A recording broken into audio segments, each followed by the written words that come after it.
Thank you for the opportunity to present here. So I'll present our work on the splitter, the enabler device for valve-in-valve implantation. These are my disclosures. So the problem of coronary obstruction post-surgical aortic valve implantation is well known. However, the problem of coronary obstruction and coronary access post-TAV-in-TAV is now getting more and more attention as we start seeing patients with TAVI valve degeneration. The risk of coronary obstruction post-TAV-in-TAV is probably even more severe and more complex to handle than TAV-in-SAVR.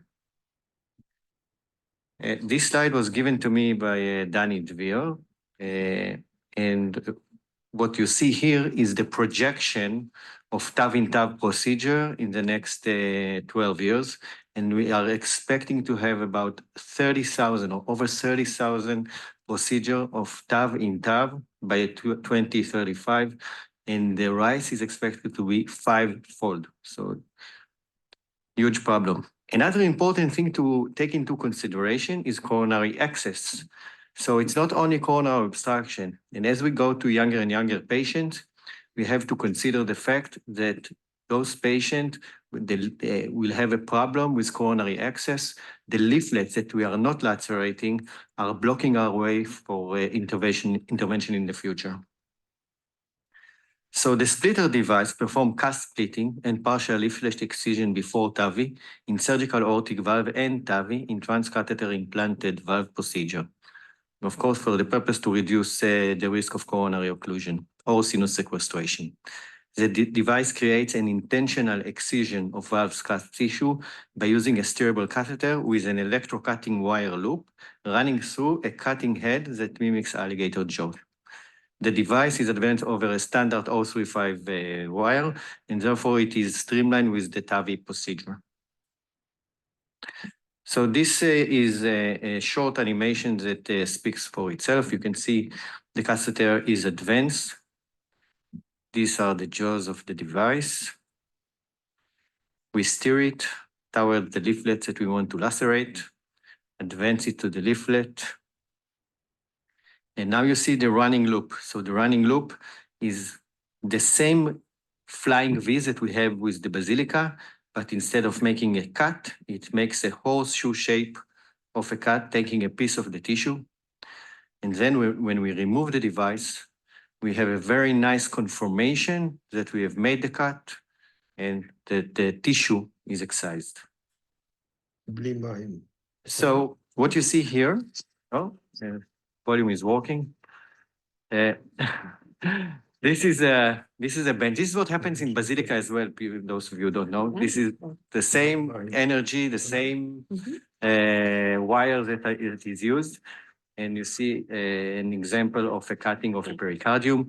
We've done this with multiple samples type, including calcified valves that were taken for patient post-surgery.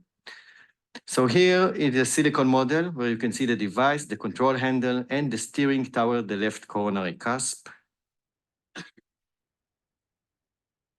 The next step is the animal study that we are currently conducting. And the purpose is to see device steering to the aortic valve, grasping the selected leaflets, laceration and removal of leaflets. And we are doing this procedure guiding by fluoroscopy and also ICE, intracardiac echocardiography. So this is an example. You can see here the pigtail is at the right coronary artery, and the device is advanced to the right coronary cusp, sorry. And what you see here very nicely is that we caught the pigtail with the device. This is a very nice confirmation that the arm is actually in the right cusp. So on ICE, what you see is this is a still image, but I will show you now a moving image.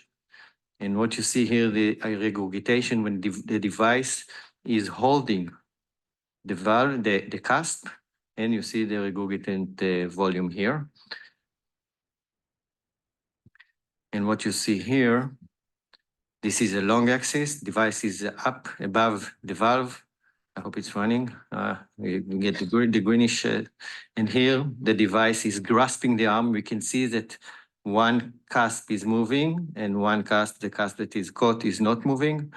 And on short axis here, you can see also the device, and this is before when the device is above the. So we also did another study where we went through the carotid artery, and here you can see the running loop, how it runs, making the cut on the leaflets. So in summary, the splitter device has a few benefits. First, it is simple and intuitive to operate by interventional cardiologist. We have a very nice control of the cutting site. During the excision, the grasping jaws are stationary and stable. We don't need to pull.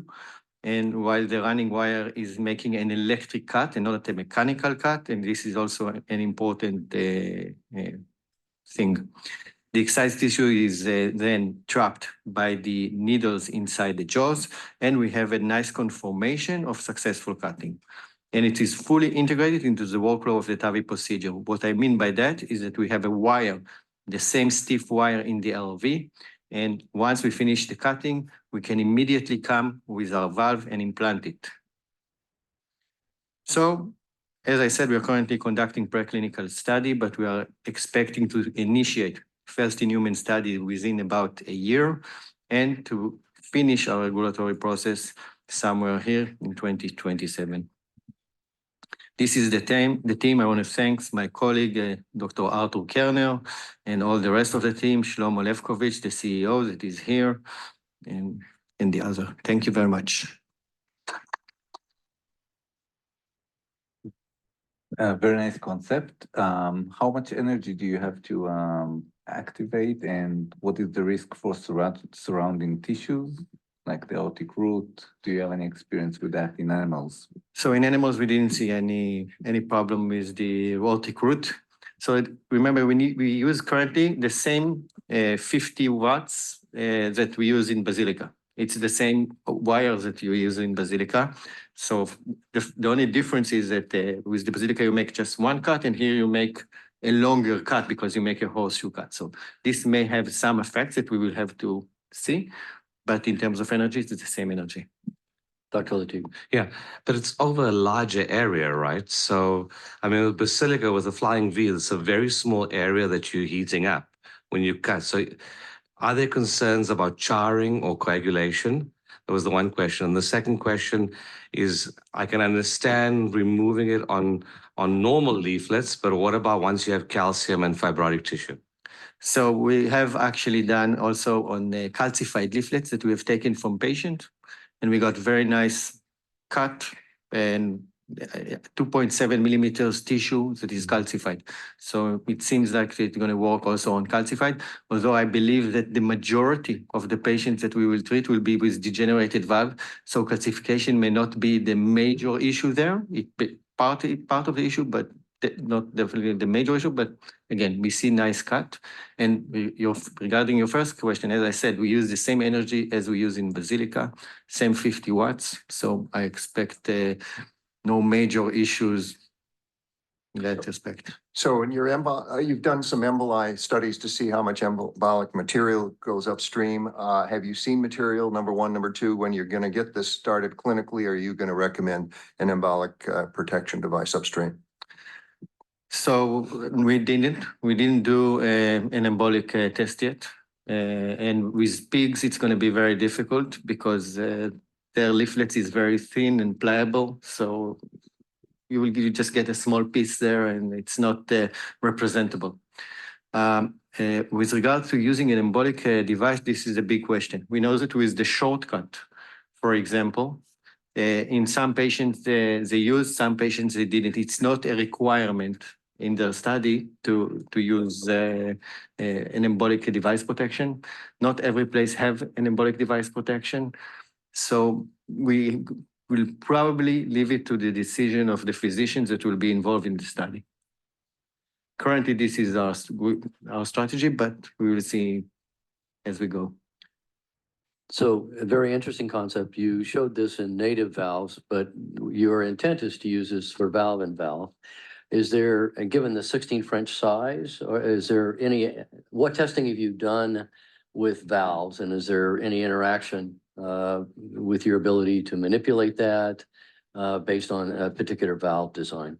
So we did on a silicon model. We used the TAVI valve that we put in a silicon model, and we were able to steer the device into the valve and to cut the pericardium, which is actually thinner than the pericardium that you saw. The pericardium that we see on the valves, on the TAVI valves, are thinner.